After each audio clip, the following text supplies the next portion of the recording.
ஒரு காட்டில் மின்னுக்குருவி தன்னோட 2 குழந்தைங்களோட வாழ்ந்து வருது. ஒரு நாள், குழந்தைங்களா, அம்மா காட்டுக்கு போய் உணவு எடுத்துட்டு வரேன், 2 பேரும் வீட்டில் பத்திரமா இருக்கணும். சரிம்மா, தங்கச்சியை நான் பார்த்துக்கிறேன். நீங்கள் பத்திரமா போயிட்டு சீக்கிரமாக வீட்டுக்கு வாங்கம்மா. மின்னுக்குருவியும் தன்னோட குழந்தைங்களுக்கு உணவு எடுக்கிறதுக்காக காட்டுக்கு போகுது. உணவு எடுத்துட்டு திரும்பி வரும்போது காட்டில் பலத்த மழை பெய்யுது.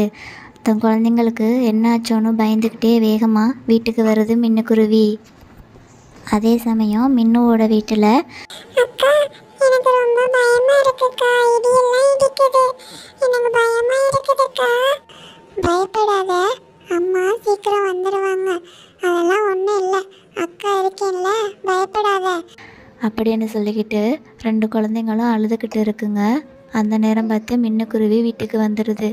அம்மா அம்மா, இடியெல்லாம் இடிக்குதுமா, எங்களுக்கு ரொம்ப பயமா இருக்குமா. சரிடா தங்கங்களா, பயப்படாதீங்க, அதான் அம்மா வந்துட்டேன்ல, இன்னும் என்ன பயம் உங்களுக்கு? இனிமேல் இந்த மாதிரி எங்க 2 பேரையும் தனியா விட்டுட்டு போகாதீங்கம்மா, பயமா இருக்கு. சரி அம்மா, சாப்பாடு கொண்டு வாங்கம்மா, பசிக்குது. தங்கங்களா, நீங்கள் மழையில் பயத்தில் இருப்பீங்கன்னு அம்மா சாப்பாடு எடுக்காமல் வீட்டுக்கு வந்துட்டேன். கொஞ்ச நேரம் இருங்க, புறா ஆண்டிக்கிட்ட போயிட்டு அம்மா உங்களுக்கு சாப்பாடு வாங்கிட்டு வர்றேன் அப்படின்னு சொல்லிட்டு புறா வீட்டுக்கு உணவு வாங்குறதுக்காக போகுது மின்னுக்குருவி. அங்கே எல்லாரும் சாப்பிட்டுக்கிட்டு இருக்கிறாங்க. புறா, என் குழந்தைங்களுக்கு இன்னைக்கு நான் சாப்பாடு தேடலை, உங்ககிட்ட கொஞ்சம் சாப்பாடு இருந்தால் என் குழந்தைங்களுக்கு மட்டும் கொஞ்சமாக கூட. ரொம்ப நன்றி புறா. மழை பெய்யவும் என் குழந்தைங்கள சாப்பாடு நான் தேடலை, அவங்க வேற பசியில் இருக்கிறாங்க. நீ நல்ல நேரத்துக்கு கொடுத்துட்ட, இல்லைன்னா அவங்க ரொம்ப பசியில் இருப்பாங்க.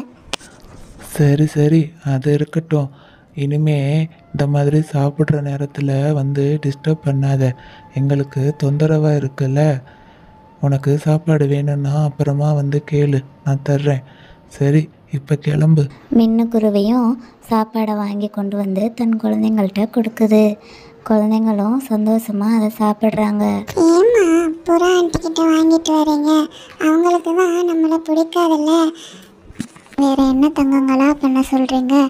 அம்மா உங்களுக்காக தான் நீங்கள் பயத்தில் இருப்பீங்கன்னு சீக்கிரம் வந்துட்டேன்.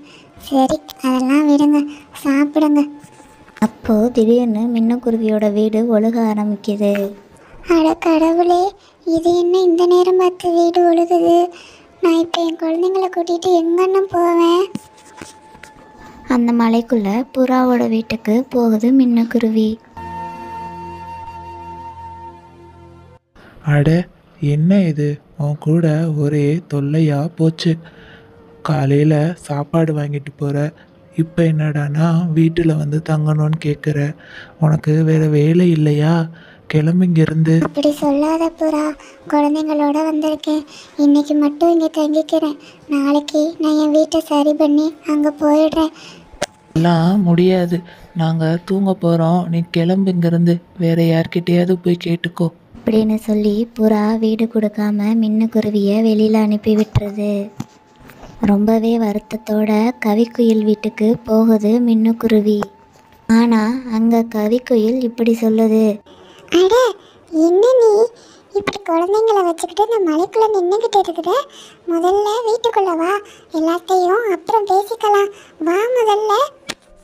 நண்பன் நண்பன்னு நினச்ச புறா தன்னை ஆபத்து காலத்தில் இப்படி கைவிட்டுருச்சேன்னு நினச்சி ரொம்பவே வருத்தப்பட்டது மின்னுக்குருவி. கூடவே இனிமே புறாவோட ஃப்ரெண்ட்ஷிப்பை கட் பண்ணணும்னு முடிவு பண்ணிருச்சு.